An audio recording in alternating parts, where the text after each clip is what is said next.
स्वातंत्र्यानंतर 75 वर्ष उलटूनही राज्यातील अनेक गावांमध्ये स्मशानभूमी नसल्याचा मुद्दा आमदार सिद्धार्थ खरात यांनी विधानसभेत उपस्थित केला। स्मशानभूमीसाठी प्राधान्याने निधी आणि आवश्यक ठिकाणी जमीन अधिग्रहित करण्याची मागणी त्यांनी केली। ग्रामीण भागातील नागरिकांना अंत्यसंस्कारासाठी हालअपेष्टा सहन कराव्या लागत असल्याचा मुद्दा त्यांनी सरकारसमोर ठामपणे मांडला। सातत्यपूर्ण पाठपुराव्यानंतर ग्रामविकास विभागानं स्मशानभूमी नसलेल्या गावांमध्ये प्रथमच स्मशानभूमीचे काम करून इतर विकास कामांना निधी देण्याचा निर्णय घेतला।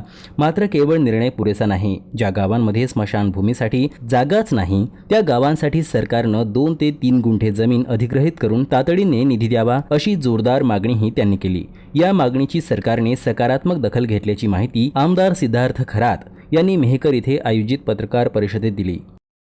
ग्रामीण भागातल्या स्मशानभूमीचा जो प्रश्न आहे, स्मशानभूमी जिथं नाही आहे, तो सर्व महाराष्ट्रात केवळ माझ्या मतदारसंघात नाही, ही गोष्ट माझ्या निदर्शनास आली आणि मला त्याचं दुःख झालं आणि तेवढ्यात पोटतिडकीने तो विषय मांडल्यामुळं मी मागच्या वर्षाच्या पावसाळी अधिवेशनात, हिवाळी अधिवेशनात आणि मागच्या अर्थसंकल्पीय अधिवेशनात हा सातत्याने प्रश्न मांडत आलेलो आहे आणि याचा परिणाम म्हणून ग्रामविकास विभागानं एक GR काढला, शासन निर्णय काढला की ज्या गावामध्ये या सगळ्याची दखल घेतली त्यांनी निर्णय घेतला की ज्या गावामध्ये स्मशानभूमी नाहीत अशा गावामध्ये कोणताही शासनाचा निधी खर्च करायचा असेल तर पहिलं त्या ठिकाणी जो प्रायोरिटी राहील ती स्मशानभूमीला देण्यात येईल।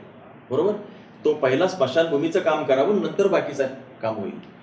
परंतु त्याला पुन्हा मी यावेळेस दुरुस्ती सुचवली की तुम्ही काम केलं ते अर्धवट काम केलं, कारण अशी काही गावं आहेत की त्या ठिकाणी जागा आहे, म्हणजे जागा आहे म्हणजे त्याला म्हणता येईल की सरकारी जागा आहे किंवा गावठांची जागा आहे, परंतु स्मशानभूमी नाही। दुसरं असं की त्या गावाला जागाच नाही आहे, म्हणजे स्मशानभूमीसाठी जागाच नाही आहे, अशी गावं। तर ज्या गावामध्ये जागा आहे त्या ठिकाणी तुम्ही निधी देऊ शकाल, पण जिथं जिथं जागा नाही त्याचं काय करायचं, म्हणून अशा ठिकाणी 2 ते 3 गुंठे जागा जी आहे ती तुम्ही अधिग्रहित करा आणि त्या ठिकाणी त्याला शासनाने निधी द्या आणि ते स्मशानभूमीसाठी जागा मंजूर करा, कारण स्मशानभूमी हा आपला जीवन मरणाचा विषय आहे।